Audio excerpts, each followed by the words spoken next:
बिस्मिल्लाहिर्रहमानिर्रहीम। Dear aspirants, welcome to MK preparations. जैसा कि आप जानते हैं कि कल जो है वो सिंध पब्लिक सर्विस कमीशन के थ्रू असिस्टेंट का एक एग्ज़ाम हुआ है। ये जो एग्ज़ाम है ये लॉ, पार्लियामेंट्री अफेयर्स और प्रोसिक्यूशन डिपार्टमेंट की जॉब्स के लिए लिया गया है। बीपीएस 16 की ये सीट है और ये एमसीक्यूज़ का पेपर हुआ है रिलेटेड टू वन पेपर।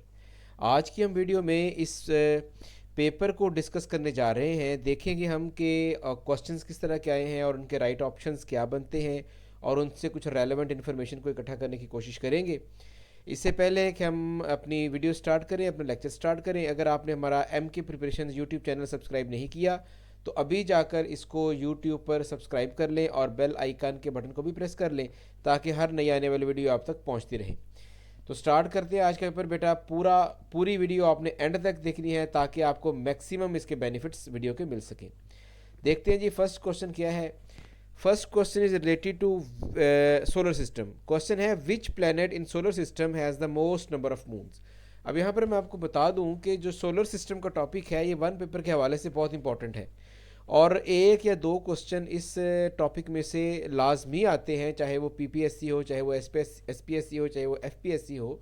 तो उनमें से एक क्वेश्चन लाजमी आता है सोलर सिस्टम से और इस पेपर में दो क्वेश्चन आए हुए हैं। एक हम एंड पे भी जाकर डिस्कस करेंगे और एक ये भी क्वेश्चन है। इस क्वेश्चन में वो पूछता है जी कि कौन सा प्लेनेट है सोलर सिस्टम का जिसके चांद मून सबसे ज़्यादा है। तो इसका जो राइट ऑप्शन है वो सैटर्न है। सैटर्न के मून सबसे ज़्यादा है, टोटल 146 मून है इसके। जबकि जो सेकंड नंबर पर है वो जुपिटर है जिसके 80 to 95 मून है और जो अर्थ है हमारा इसका सिर्फ एक ही चांद है। ठीक है जी। टोटल 8 प्लैनेट हैं हमारे सोलर सिस्टम के अंदर और इन 8 प्लैनेट्स में से जो सबसे हॉटेस्ट प्लैनेट है वो वीनस है और जो सबसे कोल्डेस्ट प्लैनेट है वो यूरेनस है। यूरेनस जो है वो सोलर सिस्टम का लास्ट प्लैनेट भी है। नेक्स्ट क्वेश्चन देखिए जी, which is the smallest country in the world by land area. ज़मीनी रकबे के लिहाज से सबसे जो छोटा मुल्क है वो दुनिया का कौन सा है, तो उसका नाम है Vatican City. Vatican City is the smallest city that is situated in Rome, Italy. Italy में ये वाक़या है और इसका जो टोटल एरिया है it is just 0.49 square kilometre. और अगर इसमें हम एडिशनल इन्फॉर्मेशन को देखें तो जो सबसे लार्जेस्ट कंट्री है by area that is Russia. 1990 में रशिया को जो है उससे 15 रियासतें मज़ीद उसको तोड़कर अलहदा कर दी गई थी। पहले वो सोवियत था, फिर बाद में वो रशिया बना। तो उन जो है वो स्टेट्स के अलहदा होने के बाद भी जो सबसे जो बड़ा रकबा है बेसिकली वो रशिया का ही है। जो सेकंड नंबर पे है वो कनाडा है, पहले नंबर पे जो है वो रशिया है, सेकंड नंबर पे कनाडा है। और अगर हम पॉपुलेशन की बात करें तो by population the largest country is India. पहले नंबर पे इंडिया है और सेकंड नंबर पे चाइना है। Which element has the highest melting point. कौन सा जो एलिमेंट है उसका मेल्टिंग पॉइंट सबसे ज़्यादा है, तो इसमें जो टंगस्टन है ये इसका it has the highest melting point. इसका जो सिंबल है वो डब्ल्यू है। सिंबल बेसिकली किसी भी एलिमेंट को शॉर्ट फॉर्म में ज़ाहिर करने का तरीका होता है जिसमें उस एलिमेंट के इंग्लिश या लैटिन नाम का पहला वर्ड या पहले दो वर्ड ले लिए जाते हैं। तो इसका जो सिंबल है वो डब्ल्यू है, कैपिटल डब्ल्यू। जो इसका मेल्टिंग पॉइंट है वो 3414 यानी 3414 डिग्री सेल्सियस का मेल्टिंग पॉइंट है और इसको जो है वो बल्ब के जो फिलामेंट्स होते हैं उसके अंदर इसको यूज़ किया जाता है। विच is the capital of Canada. Canada का कैपिटल उसका नाम ओटावा है जी। और ये कनाडा का जो कंट्री है ये सेकंड लार्जेस्ट कंट्री है दुनिया का और it is situated in continent north America और इसके जो प्रेसिडेंट हैं इनका नाम है जस्टिन ट्रूडो। नेक्स्ट क्वेश्चन देखें जी, which element is the most abundant in the earth crust. ज़मीन का जो अर्थ क्रस्ट है उसमें सबसे ज़्यादा अबंडेंट एलिमेंट कौन सा है, तो उसमें जो सबसे ज़्यादा अबंडेंट एलिमेंट है जी वो ऑक्सीजन है और ये अर्थ क्रस्ट का 46% बाय मैस है। अगर हम मोस्ट अबंडेंट मेटल की बात करें तो जो मोस्ट अबंडेंट मेटल है वो एल्यूमिनियम है। अगर आप most abundant element in air की बात करें तो एयर में जो सबसे अबंडेंट है वो नाइट्रोजन है। अगर आप सी वाटर में बात करते हैं तो सी वाटर में सबसे ज़्यादा अबंडेंट क्लोरीन है। और पूरी यूनिवर्स की अगर बात करें तो यूनिवर्स में जो सबसे ज़्यादा अबंडेंट एलिमेंट है वो हाइड्रोजन है। नेक्स्ट क्वेश्चन देखें जी, which leader gave the title of Quaid-e-Azam to Mohammad Ali Jinnah? किन्होंने मोहम्मद अली जिन्ना को कायदे आजम का खिताब दिया था? तो उनका नाम था मौलाना मजहरुद्दीन शहीद। इन्होंने पटना कॉन्फ्रेंस के अंदर 1938 में कायदे आजम को मोहम्मद अली जिन्ना को कायदे आजम का खिताब दिया था। कायदे आजम का मतलब सबसे बड़ा लीडर यानी अजीम रहनुमा। Who drafted the objective resolution? Objective resolution किसने लिखी थी? तो ये लिखी थी नवाबजादा लियाकत अली खान, जो कि पाकिस्तान के पहले प्राइम मिनिस्टर हैं। और अक्टूबर 1951 में इनको गोली मारकर शहीद कर दिया गया था। ये ऑब्जेक्टिव रेजोल्यूशन जो है वो पेश हुई थी पार्लियामेंट में 7 मार्च 1949 को, और 12 मार्च 1949 को इसको मंजूर किया गया था। इन D8 conference 2023 held in Pakistan, which area was specially focused? तो जो पाकिस्तान के अंदर D8 कॉन्फ्रेंस हुई थी उसमें डिजिटल ट्रांसफॉर्मेशन को स्पेशली फोकस किया गया था। 2023 which organization gave Pakistan a package of $1.5 billion? तो एशियन डेवलपमेंट बैंक था जिसने 2023 में पाकिस्तान को $1.5 बिलियन का पैकेज दिया था, क्योंकि पाकिस्तान में सैलाब आया था। तो फॉर फ्लड हिट एरियाज़ के लिए एशियन डेवलपमेंट ने पाकिस्तान के लिए $1.5 बिलियन की ग्रांट मंजूर की थी। Which country has recently join UNESCO after long absence in 2023? तो इसमें यूएस जो है वो 5 साल की एब्सेंस के बाद जो है वो दोबारा शामिल हुआ है यूनेस्को के अंदर। In response to rising inflation, बढ़ती हुई महंगाई के पेश नज़र, which country was given significant loan in South Asia in 2023? अब इसमें 3 बेसिकली कंट्रीज़ को दिया गया था लोन। पाकिस्तान को भी मिला था, बांग्लादेश को भी, और श्रीलंका को भी। चूँकि बांग्लादेश और पाकिस्तान तो ये ऑप्शन में था ही नहीं, और श्रीलंका और बांग्लादेश में अगर देखें तो श्रीलंका के चूँकि ये डिफ़ॉल्ट भी कर गया था, डिफ़ॉल्ट की सूरत हाल पे था, तो इसलिए श्रीलंका यहाँ पर इसका बेस्ट ऑप्शन होगा कि साउथ एशिया में 2023 में इन्फ्लेशन के हवाले से जो लोन दिया था IMF ने, वो श्रीलंका को दिया था। विच is the primary component of natural gas? Natural gas का जो प्राइमरी कंपोनेंट है वो मीथेन है, और ये तकरीबन जो है वो 85% होती है मीथेन।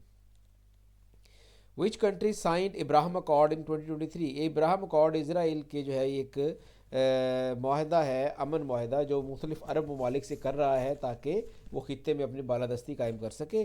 तो जो 2023 में जो इब्राहिम अकॉर्ड में शामिल हुआ है कंट्री, वो सूडान है। विच vitamin is essential for blood clotting? कौन सा जो वाइटामिन है वो ब्लड क्लॉटिंग के लिए एसेंशियल है, ज़रूरी है? तो ब्लड क्लॉटिंग के लिए वाइटामिन K ज़रूरी होता है जी। Which planet in solar system rotates on its side on 98 degree tilt? अब ये फिर क्वेश्चन आ गया है सोलर सिस्टम में से, तो यूरेनस जो है वो 98 डिग्री टिल्ट के साथ रोटेट करता है, और जो यूरेनस है it is the coldest planet of the solar system to.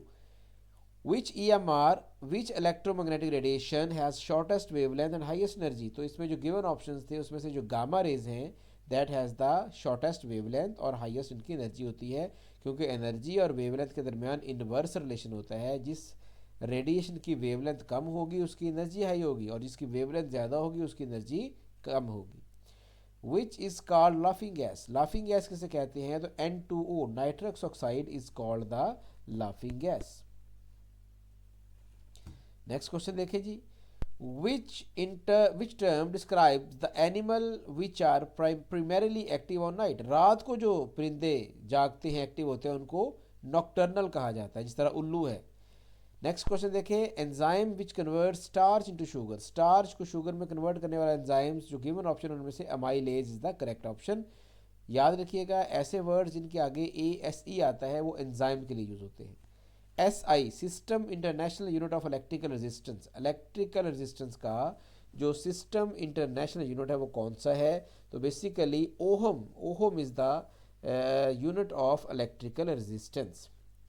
Next question देखिए, in which battle holy prophet peace be upon him strictly enforced the rule that non combatants should not be harmed?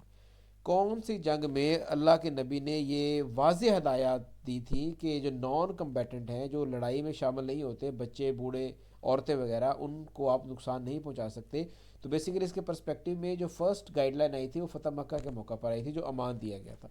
लेकिन जंग के अंदर जो बाकायदा guideline आई थी वो battle of हुनैन में आई थी, जिसमें अल्लाह के नबी ने ये फरमाया था कि आप किसी भी जानदार को, किसी ऐसा फसल, जानदार, बच्चा जो ख़वातीन या बूढ़े जो जंग में हिस्सा नहीं ले रहे, आप उनको नुकसान नहीं पहुंचा सकते। नेक्स्ट क्वेश्चन देखें जी, विच सूरा contain the longest verse depicting the principle of financial transaction, जिसमें कौन सी सबसे लंबी आयत है कुरान पाक की जिसमें मालियाती अदायगियों के बारे में बताया गया है? तो सूरह बकरा की आयत नंबर 282 है, जिसको वर्स ऑफ लोन भी कहते हैं या आयतुद्देन भी कहते हैं। उसमें उसको हम जो है वो लॉन्गेस्ट वर्स कंसिडर करते हैं कुरान पाक की। Why sky seems blue, sky जो है वो नीला क्यों नज़र आता है? तो due to scattering of blue light, यहाँ पर एक फिनोमिना होता है जिसको रेले स्कैटरिंग कहते हैं, तो उसकी वजह से जो आसमान है वो ब्लू नज़र आता है। Which law states the entropy of universe is always increasing, कौन सा जो लॉ है फिज़िक्स का, ये बेसिकली फिज़िक्स का लॉ है जो बयान करता है कि जो एंट्रोपी है यूनिवर्स की वो हमेशा इंक्रीज़ कर रही है, बढ़ रही है। तो जो सेकंड लॉ ऑफ थर्मोडायनेमिक्स है that is all about the entropy. Next question English से रिलेटेड है, to bite the bullet means, to bite the bullet का मतलब क्या होता है? टू डू समथिंग अनप्लेजेंट और पेनफुल, कोई ऐसा काम करना जो आपके लिए नाखुशगवार, उसको कहते हैं to bite the bullet. By the skin of one's teeth, इसका मतलब क्या है? By a very narrow margin. For example, Ahmed pass the examination by the skin of one's teeth, यानी अहमद ने बड़े कम मार्जिन से इम्तहान को पास किया। हिट द सैक मीन होता है go to bed in order to sleep, सोने की नीयत से बिस्तर में जाना, इसको कहते हैं hit the sack. Next question है जी, एनालॉगी है, bird to nest as bee to dash. Bird to nest mean जो परिंदे हैं वो घोंसलों में रहते हैं, इस तरह जो बीज हैं वो हाइव में रहते हैं, तो बी का जो रिलेशन है वो हाइव के साथ होगा। नेक्स्ट क्वेश्चन है जी, fire to ash and explosion to डेब्रस।